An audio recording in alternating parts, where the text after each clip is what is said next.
So before we had gotten to usul, we had begun to ask about doctrine, and you had begun to expound upon that, but we went back to usul. So now that we have covered usul, we have covered the Senate.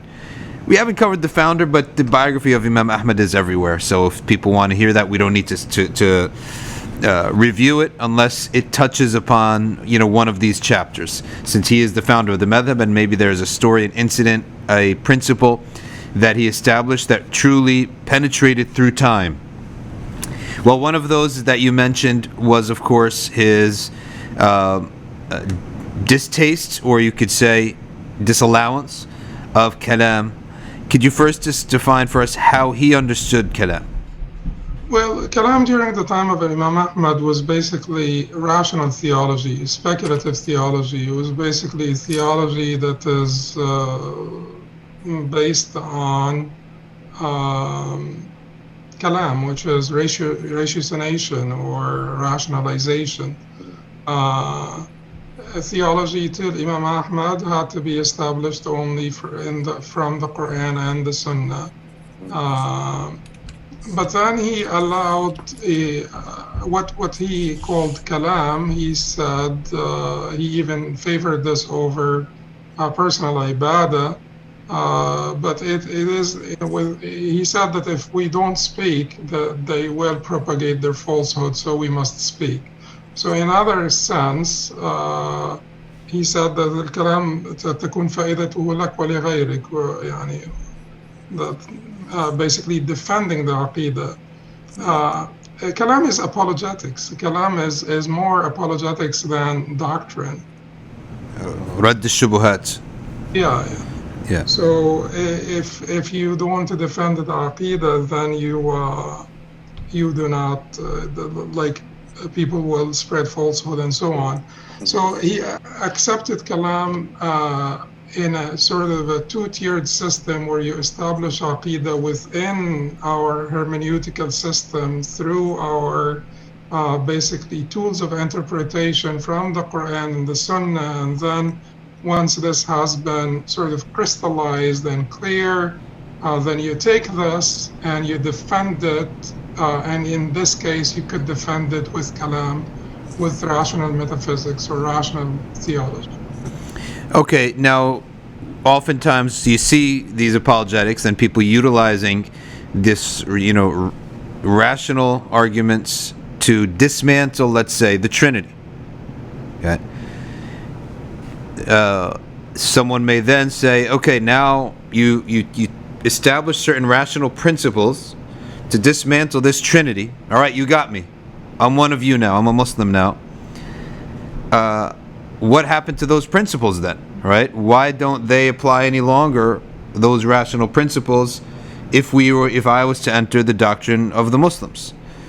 So that's where I tend to find a conflict or a challenge in terms of utilizing mantiq for refutation, especially of the Trinity, but then sort of kicking that or throwing that tool aside and saying, forget it now, we have nusus, and that's it. Do you see where I'm coming from? That we just use our Quranic verses and our hadiths for ourselves, but when it comes down to taking down another thought, dismantling another thought, we rely upon mantiq. Could you expound upon that? It seems to be a type of conflict. Like you want to use this principles to tear down the Trinity, for example, or to debunk it, but then in our own theology, those concepts are not present. Okay, well, if you use particular concepts or particular philosophical principles to defend the religion, the idea here, when you invite people to the religion, when you invite people to God, I think that the place of reason or the office of reason takes priority, because if someone does not accept the authority of the Quran, you can't tell them the Quran says such and such. They don't accept the authority of the Quran.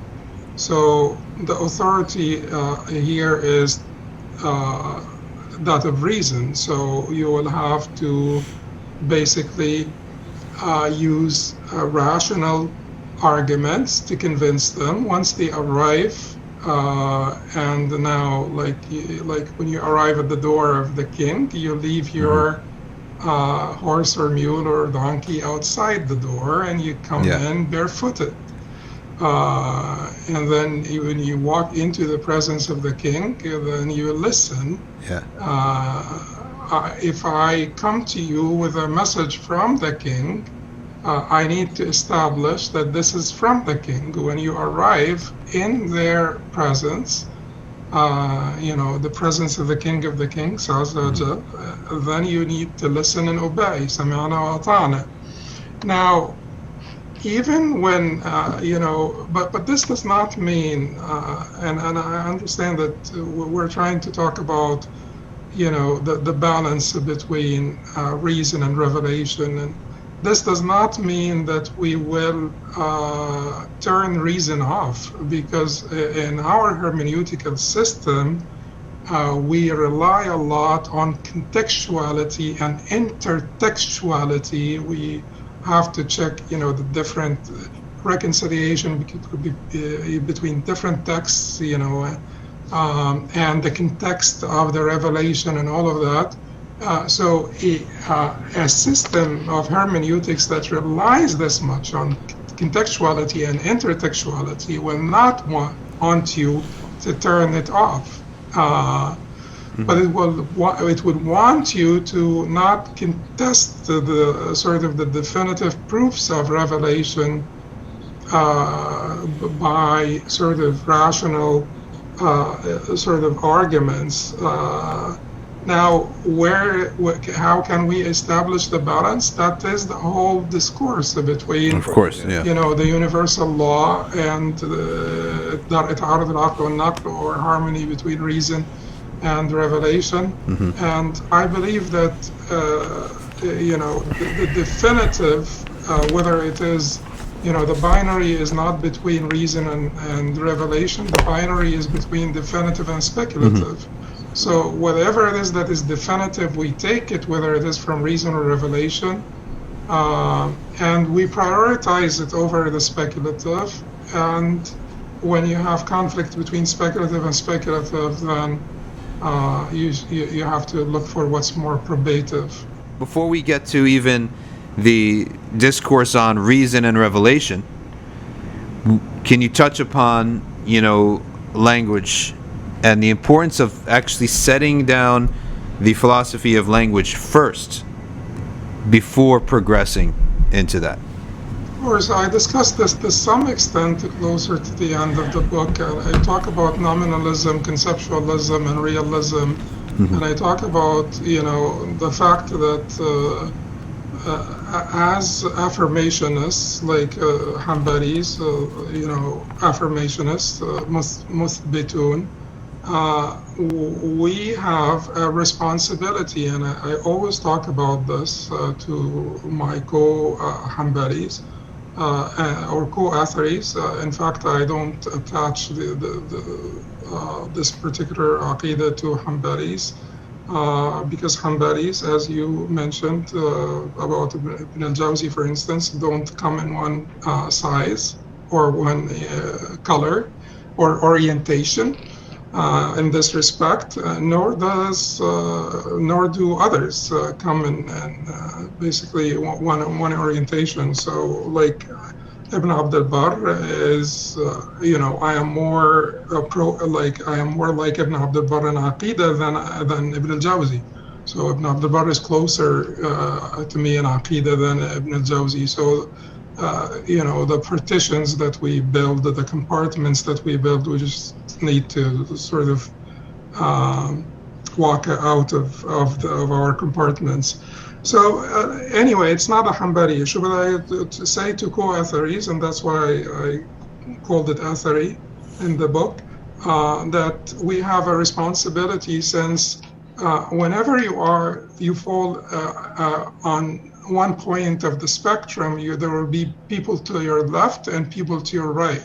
And where I see myself positioned in this sort of spectrum, or this typology of Muslim positions on the issue of the names and attributes of the divine, which is not the only issue in Aqida, but it's a major one. So as a person who believes in ithbat or affirmation, I see the early Ash'aris to be immediately to my left, and I see the Karamites to be immediately to my right. And then extreme affirmationists, or that would not be called the affirmationists, but would be assimilationists, that would be farther away. Ash'aris, and then the Mu'tazila, and then the Muslim philosophers, all of the different degrees to my left. So people who believe in affirmation, by their position on this spectrum, they have to be more careful when it comes to tanzih. They have to first establish tanzih. They have to start with a very thick primer of tanzih, and then allow the rhetorical richness of the scriptures to flow unimpeded by intellectual objections. So part of our tanzih is nominalism. Part of our tanzih is to talk about these names and what they mean. We all have to agree that we have a difficult issue to contend with here, and all Muslim theologians have tried to figure out a way, well-intentioned, all of them, they were all well-intentioned. They tried to figure out a way. Now we have what Imam al-Taftazani, he must have read this, considers to be like, so many scriptural evidences pointing to assimilation, what he considers to be pointing to assimilation, or at least the apparent language of them would point to directionality, spatial locatedness, which means to him assimilation, and we don't have this, basically, we don't have this countered by the scriptures anywhere. Now, we are all interested in making sure that the Muslims do not have an anthropomorphic conception of God, like the image on the ceiling of the Sistine Chapel in the Vatican. Of course, yeah. This one, it's got supposedly God and David touching their hands, yeah. Or God and Adam, yeah. They have different depictions of God, but this is the most sort of popular one.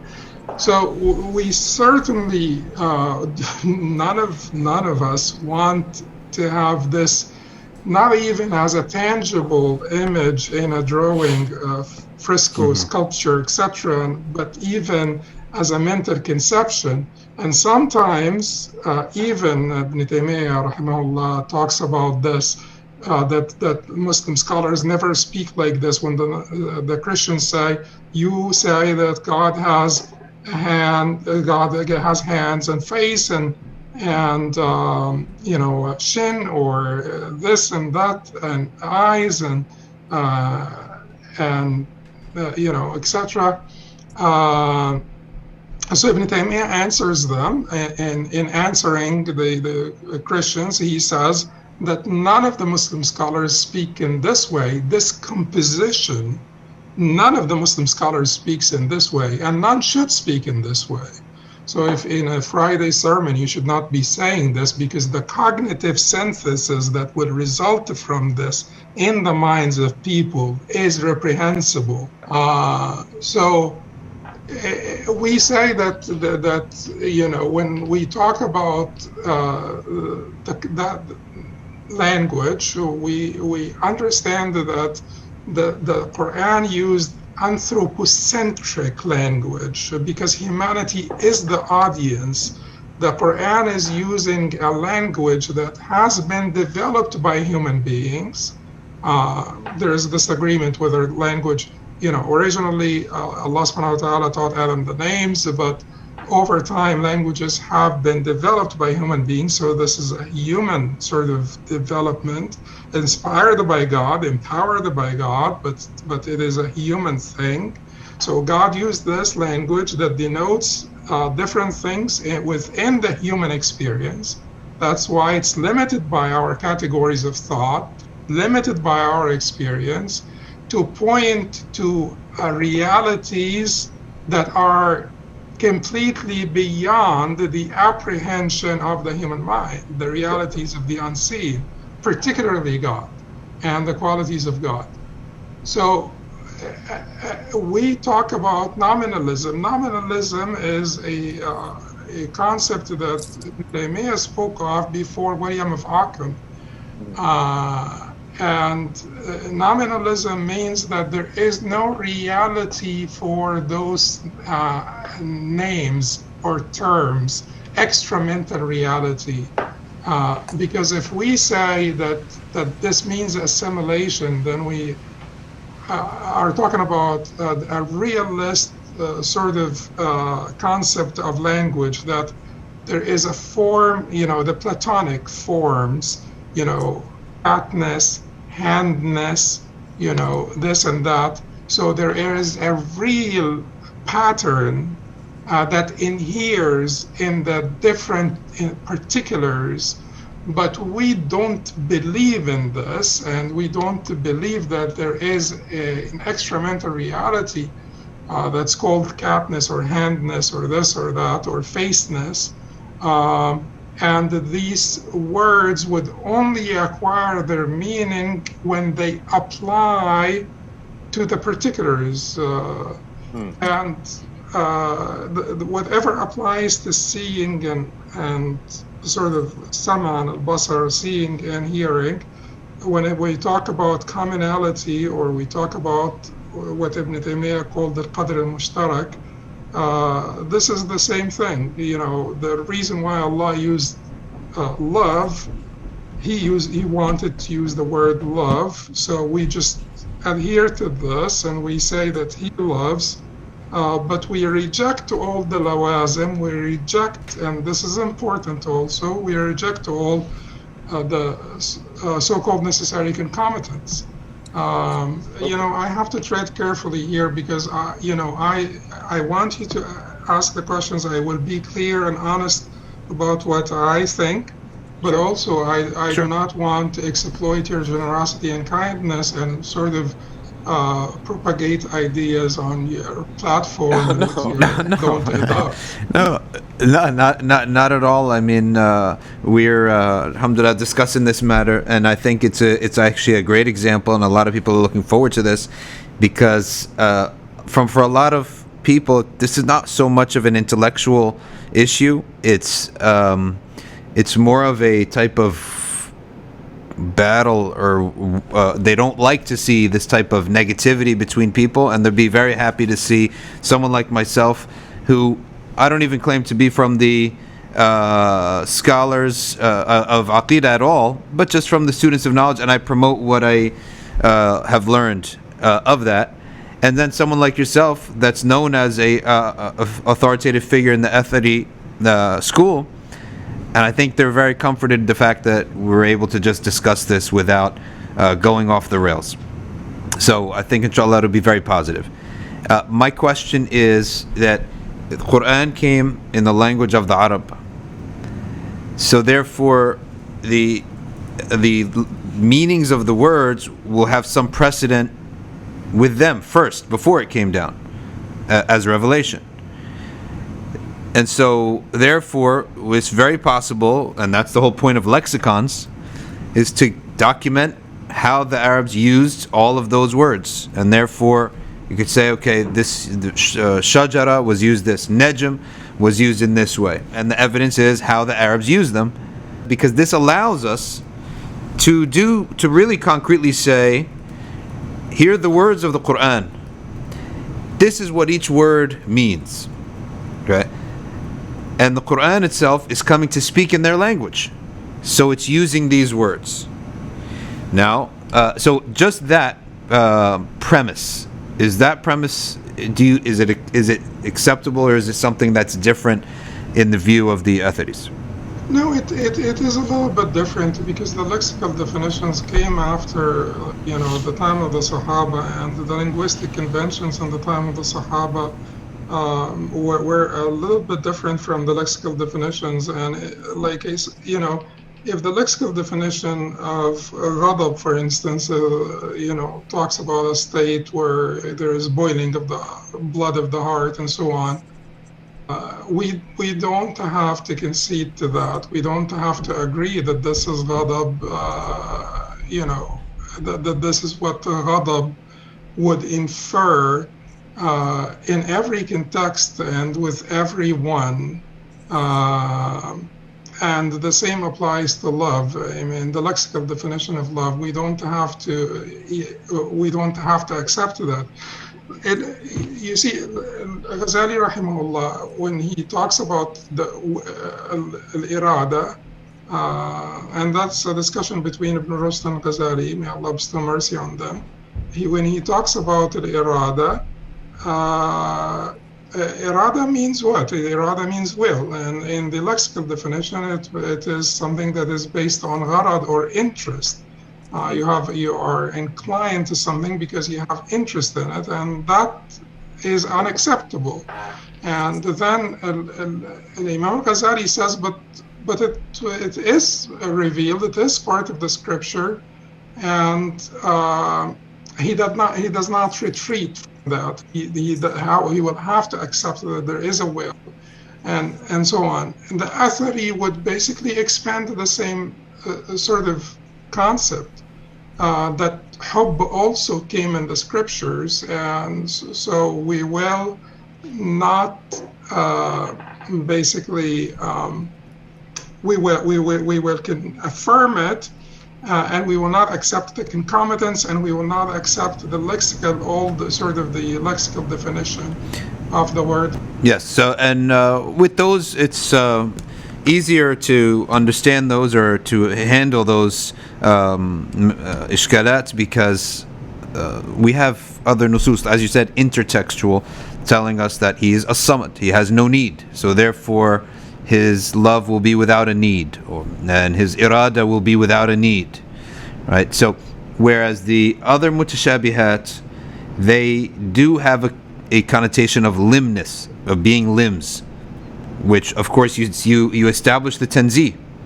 And oftentimes when I speak to Atharis, I just can't seem to get them to define a word, right? It's like when you hold on to something and it just keeps slipping out of your hand and you need to put it down.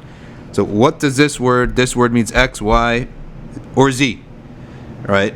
By not being able to put down a word, it seems to me that it's almost as if they have now added a new definition to it, right? Which, for example, a limb that is a limb, or a hand that is a limb, or that is a hand in the zahir sense of it, or the affirmed sense, but not a limb, right? Whereas such a thing has no precedent. So this is the logic that I'm coming with. Such a definition of a hand with the zahir meaning of a hand, all right, the affirmed meaning of a hand, but is not a limb.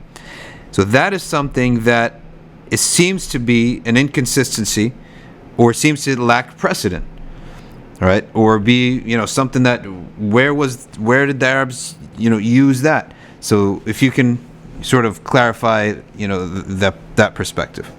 Yeah, and this is, I mean, if you consider Baqillani to be Athari, because that very sort of Athari assertion is al-Baqillani's and Ibn Forex and Imam Abu-Hasan as well. So all those great Imams, that their problem was never had anything to do with the essential attributes or sifat al-dhatiyya. They had an issue with the volitional attributes or sifat al-ikhtiyariyya. And can you define those for those listening that may not be aware what those terms are?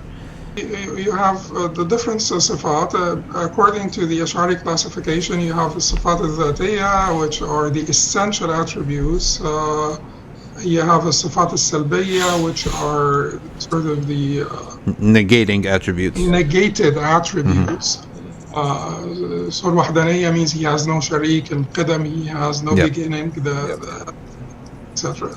And then you have the sifat that are sort of the seven sifat that are rational sifat that are established by al-aql, and sifat, these are khabariyya, but not all the khabariyya, not all the scriptural attributes are affirmed. In the Athari school, they basically affirm all the scriptural attributes, including the yadd and the face and so on. And that was certainly the position of Imam Abu-Hasan al-Ash'ari and his great followers, or the early Ash'aris in general. So I basically have the best argument put together in defense of these attributes is Imam Baqillani. So I use that in the book as well. And the way he was talking about,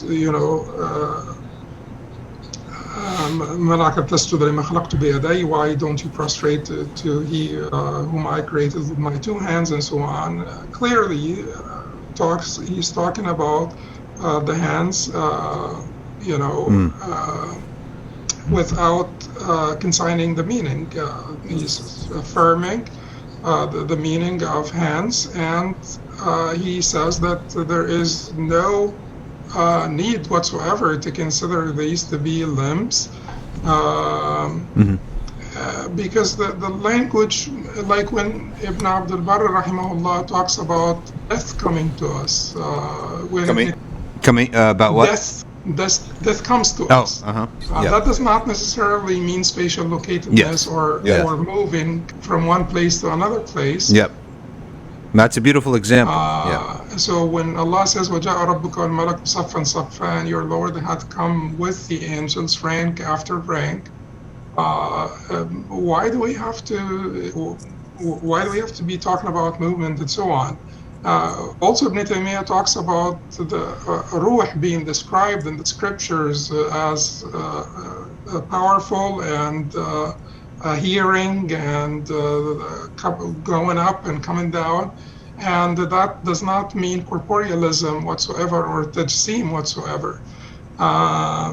So when we talk about the hand in this case, it certainly is not a limb, because we certainly do not believe that God is composed of parts. The idea of tarkib and inqisam, composition and divisibility, we completely agree. God is not composed or divisible. So it certainly is not a limb, but the yadd basically infers agency. Sometimes it would mean generosity, sometimes it would mean power, sometimes it would mean control, sometimes it would mean affability. Like handshaking and stuff like that. You're talking about that's what it can mean in the language or in the nusus? In the nusus. In the nusus, okay. And the language, both. But instead of saying it means power, here it means generosity, we just affirm the yadd and all of the agency that comes with this affirmation, knowing that this is not a part, knowing that nothing is like knowing that these not composed of parts are divisible, we accept it and accept all the agency that is felt by the heart when you hear the word Yadullah. And then sometimes it would be generosity, it would be power, it would be this. But that rhetorical richness, I do not want to place a barrier between that sort of effect and the heart of the believers. That's why earlier Sufis particularly, and I mentioned this in the book, Mashayikh like Al-Harawi and Jilani, I think it was more their Sufism than their Hanbalism that made them particularly antagonistic to Kalam. Yes, I mean, that's a beautiful way to put it. And they have often said, read them with your heart and not with your mind, these ayats, because that's what they're meant for. And this is what you just expounded upon. And what you expounded upon, what you just said, I don't think that any of the, negation of the parts, negation of the limbs, negation of spatial movement. This is exactly what is in Imam Nawawi's explanation in Sharh of Sahih Muslim, which I could read. I mean, I have it in front of me, but it's exactly that. إنه منزه عن التجسيم والانتقال والتحيز في جهة عن سائر صفات المخلوق, which is that he is transcendent beyond the body, the movement, the displacement, and having a direct and other contingent, other qualities of contingent beings. Let me tell you one thing. Because we said that we're going to be honest. That's fine. I would not basically negate directionality, spatial locatedness, movement, and would not affirm it. I would take a non-committal position here because it did not come in the scriptures. And that is, so that is a Taymiyan approach. For instance, we consider Al-Khattabi, and because sometimes also, and that since we are being very honest with each other, sometimes also,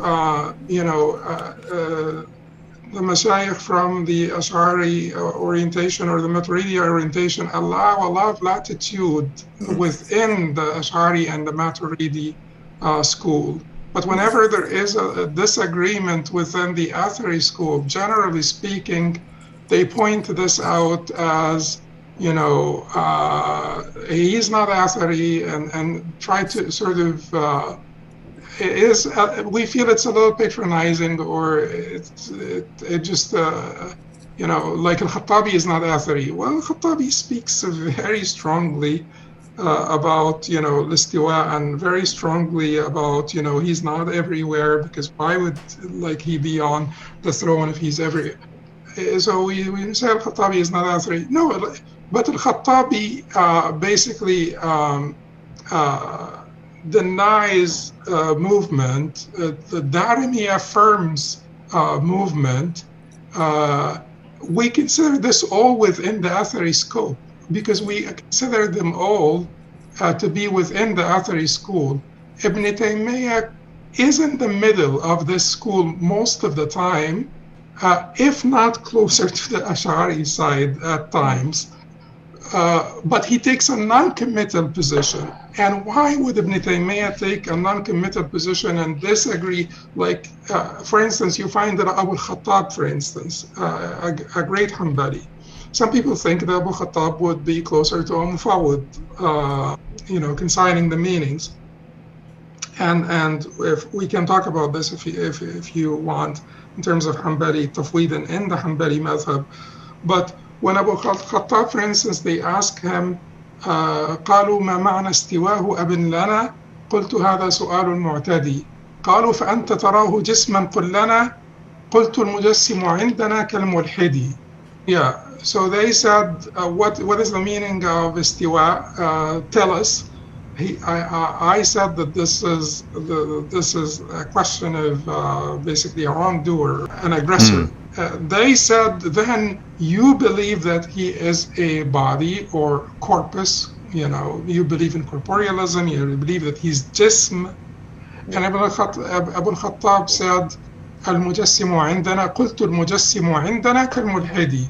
I said that the anthropomorphist, or the corporealist, to be more accurate, is like the mulhid in our book, So, and Alhaj did not necessarily mean atheism, but extreme departure from the truth, outside the fold of Islam.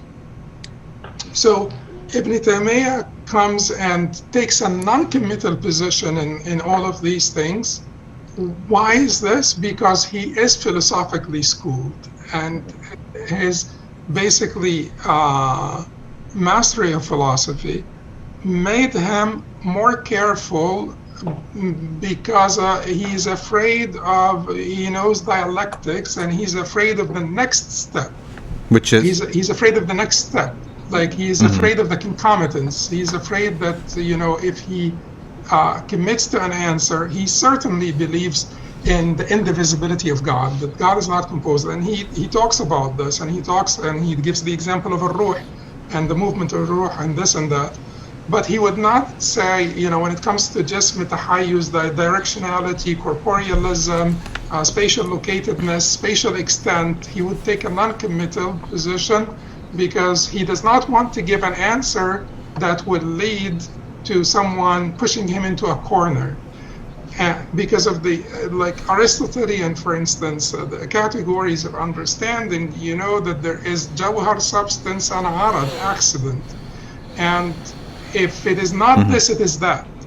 And that may be what pushed the Karamites to say that he is jawhar, that he is substance, God, which is completely wrong of them. And we certainly do not accept that, and do not, because they were afraid that if they say he's not, then he is arad, accident, and nothing can be predicated of arad. Things can only be predicated of jawhar. And of the two categories, which one is ashraf, or more noble? Jawhar is more noble than arad. So, but we basically take a non-committal position when it comes to these things. There are certain things that we completely accept and we completely agree with, and there would not be much of a difference. In fact, I have a particular student who has been learning with me and learning with an Ash'ari sheikh as well for several years, and he keeps on saying, I am putting my hair out, what is the difference between you? Certainly we both tell him there are differences, there are major differences, but again, he says, but at the end of the day, I am not seeing the difference. Yeah. No, first of all, before we continue this, I really want to just emphasize how much I loved the perspective of the mutashabihat as being things that touch your heart, as you said, anthropocentric discourse, that they really do touch your heart. Now, setting aside being in theology class, when you hear ayat, and I remember as a teenager, he's closer to you than your jugular vein, he descends in the last third of the night. Provided a person doesn't really think twice about it, in a sense, those are really moving hadith and ayat. So that is the function. I didn't want to just pass over that. I wanted to emphasize it a second time, because I really do think the purpose of the divine revelation to us, yes, it's ilm, it's knowledge and theology, but it's also nearness and love to the Creator. And I wanted to emphasize that again before we move on. These are guardrail discussion. Yeah. This is not what will actually give you the energy to seek Allah subhanahu wa ta'ala. It is a different discourse. And I always say that you'll find this more in the Sufi or Tazkiyah discourse than in the theology class. Yeah. Now for Ibn Taymiyyah, that not wanting to take a position for that reason that you mentioned, but also not taking a position could also open a door to another. It could also open another door. For example, not taking a position on the spatial existence of God, that He exists in space, in a space, or in a direction. But is not all space the creation? Would the non-committal statement or position allow for somebody to say, well, maybe not, God could exist inside of his creation, because all space is the makhluk, right? And only matter can exist in space. So I don't, even though it's not some explicit, but there are, wouldn't there be ayats that make it clear that he would not be dependent upon his creation, nor be inside of it? How about kana wa lam yakun ma'ahu shay, hadith, he existed and there was nothing, and then the principles wa huwa ma zala kama kan. So the question is not space a creation? So how can he be in it? Well, the idea here is the spatial locatedness comes from tahayyuz. I guess that this is how we translate tahayyuz, and directionality is jiha. So people who they took a non-committal stance and refused to say yes or no, they were running away from that very thing, which is God being inside his creation. So when Abdullah ibn Mubarak, and it is reported from Abdullah ibn Mubarak that he said lahu had, and Ibn Taymiyyah reflected on this, and he said that those who said that did not mean that Allah is limited by a spatial extent. Had means spatial extent. They just wanted to say that he's not in his creation, he's not ba'inun an khalqihi, separated from his creation, not inside his creation. So that is why they said, had not to say that he's limited by a spatial extent, but basically say that he's not part of the of this existence, which would lead to pantheism in their thought.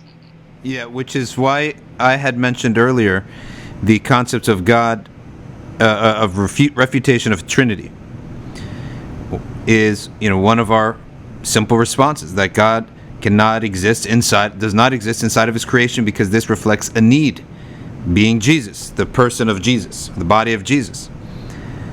By extension, anything of the creation, that would apply to anything of the creation. Okay, so that if a Christian was to say, okay, you prove to me that God does not exist inside of a human being because that's a need, right? But then you don't want to commit and say that he doesn't exist inside of his universe. We are saying he's not inside his universe. But so that is a negation of spatial existence in a space, or even in a direction. Means it depends on what you mean by spatial locatedness. Like when we say, for instance, when we talk about directionality and ulu, people say that this means jiha, and jiha means tahayyuz, and tahayyuz means tajsim, corporealism, and tajsim means huduth, origination. We don't accept all the concomitants. Ibn Rushd did not accept the concomitants. He's the commentator. So if these are rational, basically necessary concomitants, the commentator, because he wrote commentaries on Aristotle, it should be a rational person, and he did not accept them as necessary concomitants.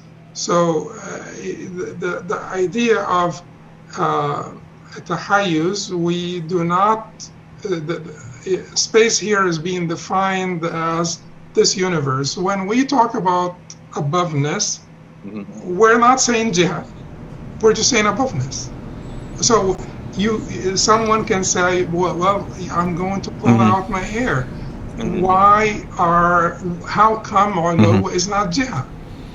I am just adhering to the scriptures, and I am not inferring, well, ulu has to be jiha in my personal experience, in my empirical experience. Well, ulu is jiha. I'm not talking about my empirical experience. I'm talking about a completely different paradigm, a completely different language game. Wittgenstein would call it a completely different language game. So, although it does not mean jihad, you could say that a girl on the opposite side, the girl who pointed upwards to the heavens to the Prophet ﷺ and said, "Fis sama," a girl on the opposite side of the earth could be pointing to the other direction and saying, "Fis sama." Correct. I have no problem with this. Because I'm just saying ulu. That is ulu for her, for the one on this side. That is ulu for the one on that side. And that completely ends that notion of jihad. But again, when it comes to jihad, the scriptures don't speak of this. Therefore, I abstain, I refrain. So, it seems that your position may be different from what many people commonly experience, which is a type of persistence in making sure that people understand he is above the throne, as if this is like one of the, it's a point to be emphasized. It sounds like your position is different from that. You simply would want to abstain from the commentary, whereas I think that a lot of people would say that their experience in the discourse, especially the common discourse and the dawah-related discourse, is a little bit of the opposite. It's bringing this issue up, right, and making it something that must be stated, right? As a person, I have always had sort of moderate allegiance to all people. My ultimate allegiance is to Allah and His Messenger, and to the scriptures and Sahaba and so on. I have moderate allegiance to all people. I have no antagonism, no animosity. I don't, had I lived during the time of Imam al-Juwayni, for instance, I may have loved him more than Imam Taymiyyah, like as a person. It is not, when people talk about these issues, study these issues, debate over these issues, it's like soccer matches, and they should not be at all. Yeah. We should have love and respect for all people, disagree and love, but honestly speaking, I disagree with this approach. I don't condemn the people, I just disagree with them, and sometimes I say that this actually could be dangerous and sometimes is reckless. Ibn Taymiyyah himself says that this composition, this way of speaking, when you say Allah has a hand, Allah has face, Allah, and so on, no Muslim scholars speak in this way because of the cognitive synthesis that would happen from speaking in this way. And I repeatedly say that for measure the exposure of the public, of the masses, talk to them about things that will bring them closer to God. رسالة for Ibn Abi Zayd al-Qayrawani, التحوية, الفقه الأكبر لأبي حنيفة. Anyway, التحوية. Teach التحوية without getting into the technicalities. Now you will have a theology class, get into the technicalities, because if we leave a void, it will be filled by all kinds of philosophies. If we do not make sure that we arm our theologians with a sophisticated discourse, and a sophisticated discourse will not be able to steer clear of controversy. In a loving environment, in a respectful environment, without exposing the masses to this discourse that will confuse them and that will take away from their iman or their faith, not add to it. Many people ask, well, the Quran is supposed to be clear, and the Quran tells us that it is a clear book. And yet there are these mutashabihat. Why? Why does these ayat come in? And a number of people have asked me, I'm sure they asked you this too, that seems to have a divisive result, right? And an unclear matter. Well, one of the things that I was taught is that the answer to this really comes in one ayah and one hadith, and that Allah Himself has placed this matter as a type of test to clarify and to separate between two categories of scholars, and that is from the ayah هو الذي أنزل عليك الكتاب منه آيات محكمات هن أم الكتاب وأخر متشابهات فأما الذين في قلوبهم زيغ. That's the first category. Those in whose hearts, so he says this book has been revealed with clear ayats, they're the foundations of the book. And others, تشابه منه, it's unclear. Well, why would a book say it's clear and then intentionally place ما تشابه منه? Why? To separate between the first group, في قلوبهم زيغ, in their hearts is a crookedness. فيتبعون ما تشابه منه, they will persist to dig at those blind spots and those ambiguous, debatable matters. They will continue to persist and like picking at a little fester in your skin. ابتغاء تأويله من ابتغاء الفتنة وابتغاء تأويله. They love the fight. Like you said, it's not a soccer match. Sometimes it's sometimes, and I have, Sheikh Ahmed Matwali is one of your students, and he's in the masjid, and we have fiqhi chess matches all the time, really for fun after Isha, right? It's many people think we're arguing. We're not arguing. We actually enjoy the fiqhi discussions. So this is different, though. This is ibtigha al-fitna. They want to see MMA, theological MMA. وَمَا يَعْلَمُ تَأْوِيلَهُ إِلَّا اللَّهُ وَالرَّاسِخُونَ فِي الْعِلْمِ. That's the second category. The firmly established in knowledge. يَقُولُونَ آمَنَّ بِهِ كُلٌّ مِنْ عِنْدِ رَبِّنَا وَمَا يَذَّكَّرُ إِلَّا أُولُو الْأَلْبَابِ. So this mutashabihat have been placed in the Quran as a test and a simple way to see if a preacher or a scholar or a teacher has a leaning and has a desire for fights, or is he rasikh fil ilm. And then we have the hadith, as you know very well, the Sahih hadith. The Prophet sallallahu alaihi wasallam said to Aisha, إِذَا رَأَيْتُمُ الَّذِينَ يَتَّبِعُونَ مَا تَشَابَهَ مِنْهُ فَأُولَٰئِكَ الَّذِينَ سَمَّاهُمُ اللَّهُ فَاحْذَرُوهُم.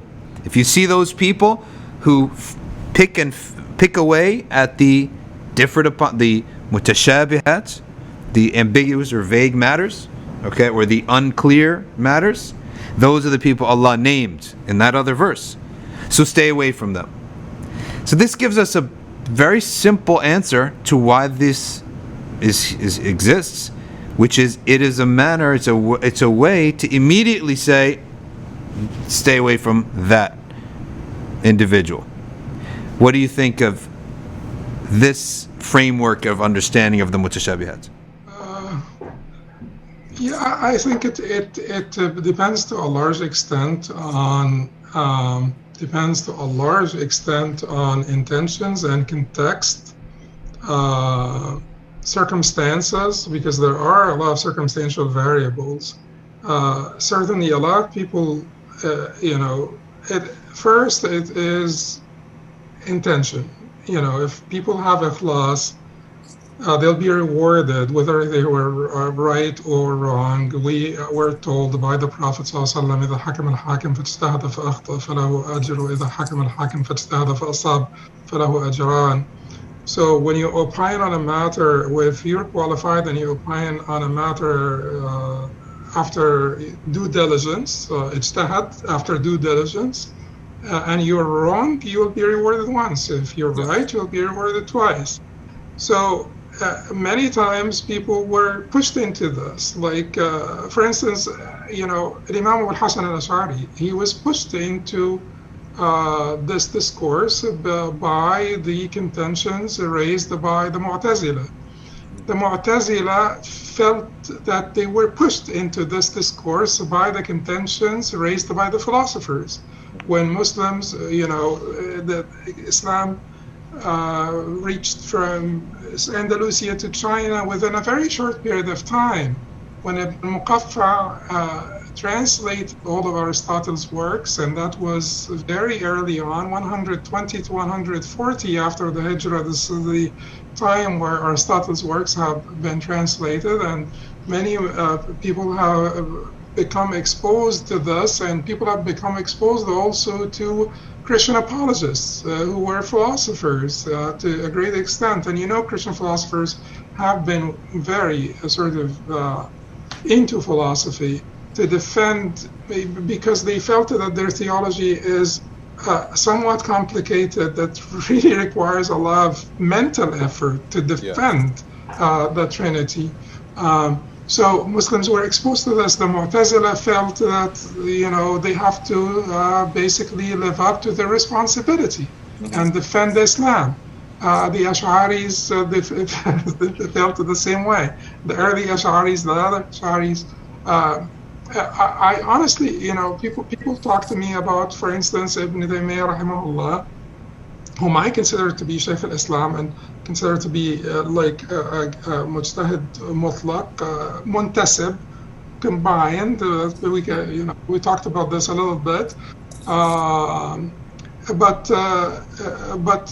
people tell me, and people from the Ash'ari and Maturidi orientation and from other orientations tell me that he was very polemical. And this is an uncontextualized reading of someone that people really need to spend time learning about. I would recommend Abu Zahra's book. Sheikh Abu Zahra is Ash'ari, an Azhari, and he wrote a book on Ibn Taymiyyah. People should learn about a person that his opponent said we've not seen anything like this, for 400 years or so. And at the same time, you're hearing all of this about him. Well, if you know that he was born just 5 years after the fall of Baghdad, the Crusaders were still there. They left in 693. There were a lot of Shia elements that were fighting with the Tatars, and many fought the Sunnis and the assassins who used to assassinate Sunni figures and so on and so forth. So he wrote a 7-volume book to answer the Christians. That's polemics, but he felt that this is wajib al-waqt, that this is what is binding on him at this time. He wrote a 9-volume book to basically refute the Shias. Because Ibn Mutahhar al-Hilli wrote a book to refute Sunnism. So he basically, you could say that why would he write an 11-volume book to refute the universal law of al-Razi and his Ash'ari orientation, when some people, when he himself respected Imam Ash'ari a lot, to the point that you find certain mashayikh nowadays who say that Ibn Taymiyyah was Ash'ari, who told you he's Salafi. But he polemics, and why was he somewhat aggressive with certain people, not Imam Abu-Hasan, not Imam al-Baqillani, because he felt that this sort of patronizing, like when you read Mafatih al-Ghaib by Imam al-Razi, and you find a lot of Salafis would avoid saying Imam al-Razi, Ash'aris would avoid saying Imam Taymiyyah, and I think that this whole thing is just a little weak. But you'll find in Mafatih al-Ghaib by Imam al-Razi, when he speaks about Muhammad ibn Khuzaymah, Muhammad ibn Ishaq ibn Khuzaymah, he says very colorful things about him. He calls his book Kitab al-Tawheed, he calls it Kitab al-Shirk, and he calls him, many things that are very offensive. So for someone like Ibn Taymiyyah, Ibn Khuzaymah, one of the Muhammadun al-Arba' that the Shafi'is would consider mujtahid mutlaq, but they still would count them as Shafi'is because of how great they were, Tabari and him and Ibn al-Munzir and Marwazi, and they call him Imam al-A'imma, and that's not only Ibn Taymiyyah who calls him Imam al-A'imma. Tajuddin al-Subki calls him Imam al-A'imma, and he basically reached the pinnacle in terms of his knowledge of the Quran and Sunnah. So that environment, the fact that someone like this would be spoken of in this way, he felt that Atharis have been saying, have been staying away from engaging with Kalam, engaging with rational theology.